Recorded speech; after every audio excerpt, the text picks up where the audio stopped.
What a day. The market today was just a total whirlwind of mixed signals. You had some companies absolutely soaring to new heights, while others, and get this, even with strong numbers, just completely took a nosedive. It's a really fascinating story of huge wins and some pretty serious warnings happening all at the same time. So let's dig in and figure out what's really going on. All right, here's our game plan. First, we're going to tackle those dramatic earnings reports. Then, we'll dive into the big deals, the juicy rumors, and where the big money is flowing. After that, we'll check out some brand new tech that is really changing the game, we'll look at some red flags that have investors on edge, and finally, we'll boil it all down into the key things you need to know.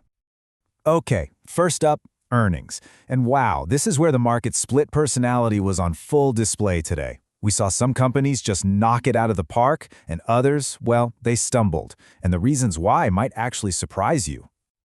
This slide really tells the whole story, doesn't it? On one hand, you've got Lending Club hitting an absolute grand slam.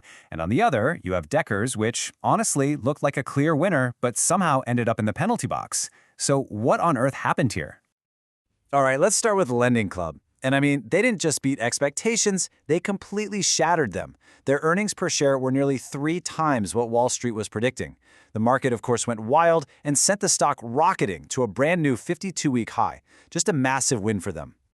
And this is where it gets really interesting. It wasn't just everyday investors getting excited. The big Wall Street banks, they sat up and took notice. When you see heavy hitters like JP Morgan and KBW upgrading their outlooks, that is a huge vote of confidence. It basically validates the entire rally. And now for the plot twist. Deckers. You know, the company behind Hoka and UGG. So you look at their quarter and they absolutely crushed it. They beat expectations on both earnings and revenue, all thanks to some really strong growth. So you're looking at this and thinking, great, stock must have gone up, right?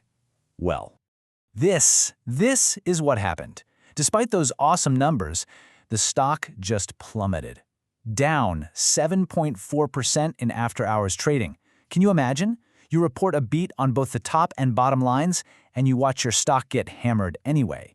It's enough to make anybody scratch their head. And here's why. The problem wasn't what they did in the past. It was all about what they said about the future. Decker's guidance for the full year, it was just weaker than analysts were hoping for. That's a huge red flag. It's a classic lesson in today's market. Having a great report card doesn't mean a thing if you're warning everyone that you might fail the final exam. So that intense focus on the future, well, it brings us right to our next section, all the strategic moves going on. This is where we see companies playing chess, building partnerships, dealing with takeover rumors, and attracting these huge bets from big investors, all to lock down their spot in the market. First up, let's talk about Affirm. They just expanded their partnership with the payments giant WorldPay. And it's a simple but absolutely brilliant move. See, all these software platforms that already use WorldPay can now flip a switch and offer Affirm's buy now, pay later service to their merchants. It makes signing up so easy, and the market loved that potential for growth, pushing the stock up 3%. Meanwhile, the soap opera over at Warner Bros. Discovery is still going. After they said they were looking at strategic alternatives, the rumor mill just went into overdrive. The latest whisper on the street is that Paramount Skydance came in with an offer around $23 to $24 a share, but apparently Warner Bros. Turned it down. They're clearly holding out for a bigger payday. And it's not just these big corporate takeover rumors that are making waves. Some of the most watched funds on Wall Street are placing some massive bets on where they think the future is headed. Yep, Cathie Wood's ARK Invest just made a huge splash. They bought over $21 million worth of Robinhood stock. Now that is a major signal of conviction. It's a really high-profile bet that the whole retail trading scene, which has kind of cooled off since the pandemic highs, is about to make a big comeback. And you know, speaking of betting on the future, let's pivot from the market moves to some really cool market innovations. We saw a couple of major announcements today that show how AI is finally moving past being just a buzzword and becoming a practical tool that could seriously change how we shop and even how machines do business. Okay, so first, from Coinbase, they launched something called Payments MCP. Now stick with me here. What this does is it gives AI bots, these agents, their very own crypto wallets. This means they can send and receive payments all by themselves directly on the blockchain. It sounds a little sci-fi, but it's a huge foundational step towards a future where AIs can actually conduct business on their own. So, from the kind of abstract world of blockchain, let's jump to something you can actually see and touch.